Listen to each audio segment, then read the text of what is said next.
Americans for Fair Taxation presents the weekly Chairman's Report, written by Steve Hayes, president of Americans for Fair Taxation, and recorded by Bob Paxton, a volunteer with the Florida Fair Tax Educational Association. And now, this week's Chairman's Report. Hello, I'm Bob Paxton with the AFFT Chairman's Report for Friday, July 31st, 2026.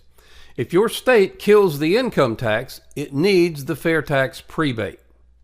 A wave is sweeping American state houses.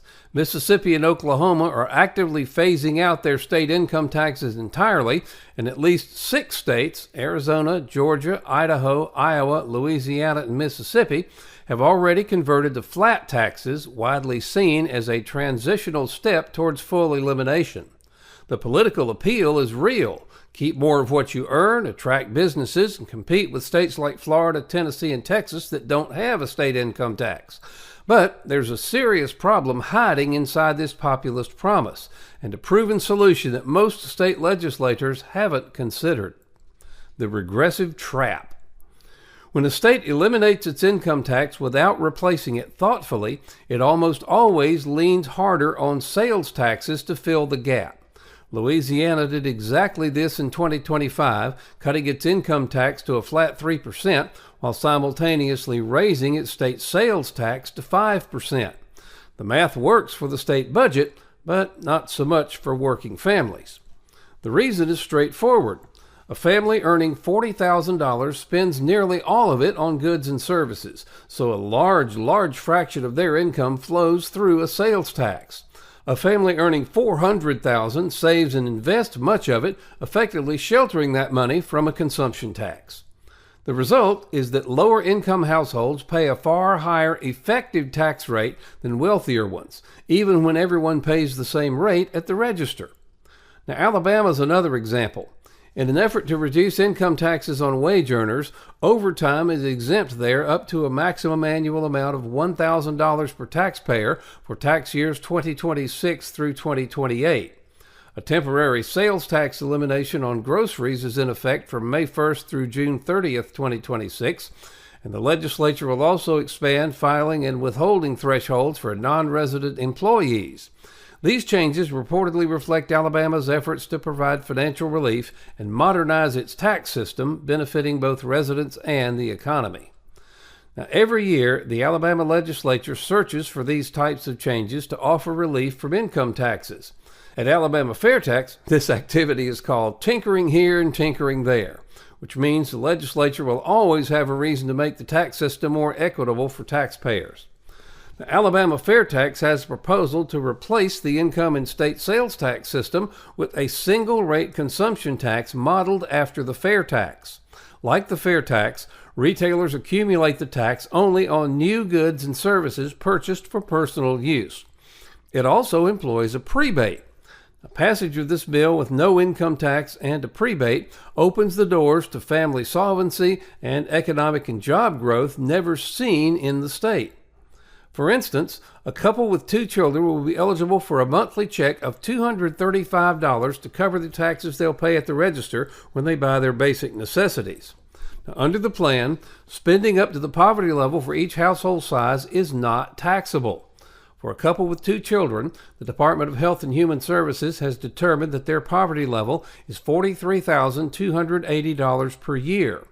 This figure results in a state prebate of $2,823 per year, or $235.25 per month. By enacting the Alabama Economic Freedom Act, the legislators could use their time for more important bills and end this yearly tinkering with taxes. The fair tax prebate is a built-in fix that makes the fair tax progressive. The federal fair tax proposal, first introduced in Congress in 1999, solves this problem elegantly with the prebate. Every registered household receives a monthly cash payment equal to the sales tax applied to spending up to the federal poverty level. The payment arrives at the beginning of the month before any purchases are made. It's not monitored, it's not means tested, and it's not reported as income. The effect is powerful. A family of 4 living at the poverty level pays 0 net sales tax on new goods and services.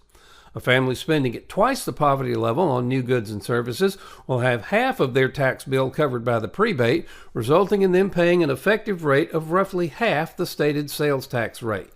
The more you spend above the poverty threshold, the closer your effective tax rate approaches the nominal rate, making the system genuinely progressive even with a flat rate at the register.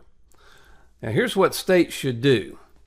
The model is straightforward to adopt at the state level. A state eliminating its income tax could enact a companion law that sets a state sales tax rate sufficient to replace lost income tax revenue, that defines the prebate as the state sales tax rate multiplied by the poverty level spending for each household size using federal HHS poverty guidelines, which are updated annually, and distribute the prebate monthly via direct deposit or prepaid debit card to all registered households. This approach delivers a genuine tax cut to working families rather than a hidden tax increase.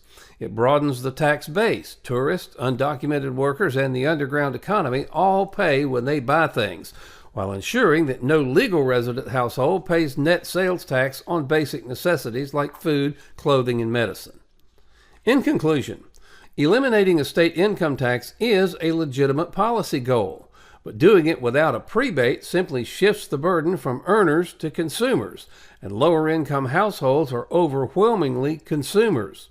States that want to be genuinely pro-family, not just pro-business, should adopt a fair tax-style prebate alongside any moves with a consumption-based revenue model. Otherwise, the populist promise of keeping your whole paycheck rings hollow for the families who need the relief the most. Now, people are upset with our present income payroll tax system because it benefits only a small percentage of the population, the very wealthy, and the members of Congress who fund their re-election campaigns by selling favorable tax treatment to the highest bidder. For the rest of us, the tax system is an expensive, intrusive, incomprehensible mess that none of us fully understands. The fair tax is the answer.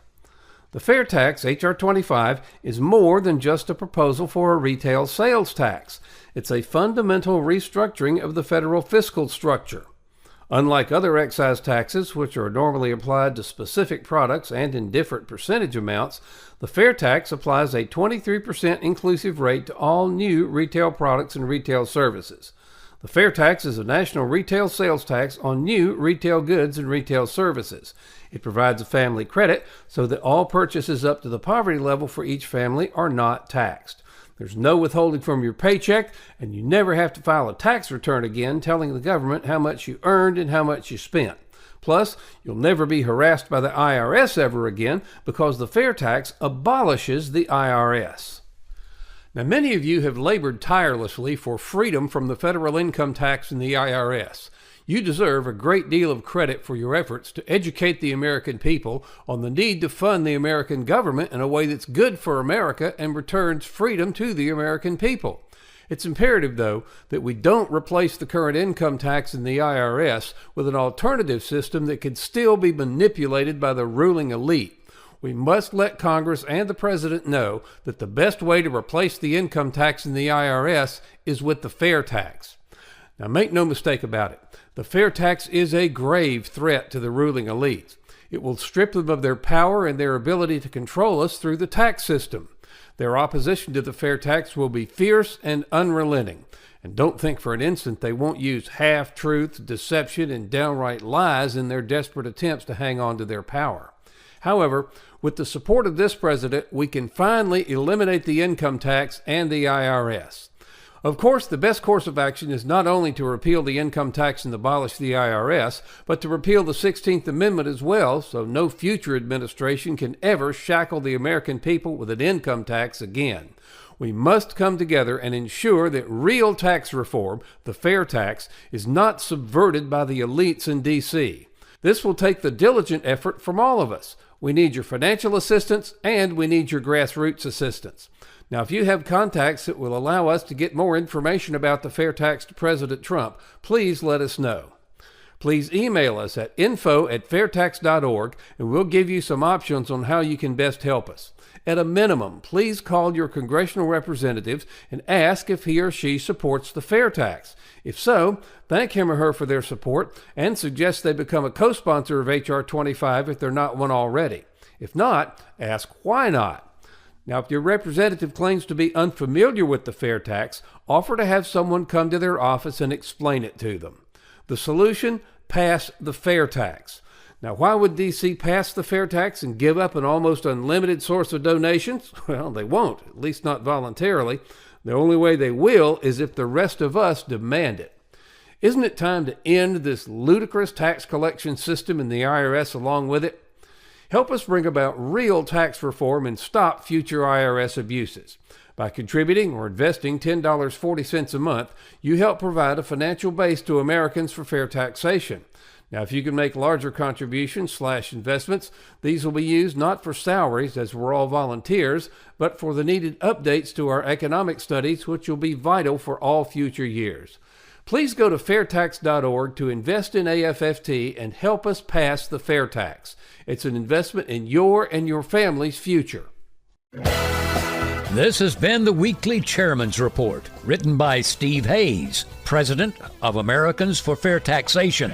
Check back every week for news and information about the fair tax, and learn why the fair tax should replace our antiquated federal income tax system. If you'd like to receive a copy of the Chairman's Report in your inbox every week, sign up at fairtax.org.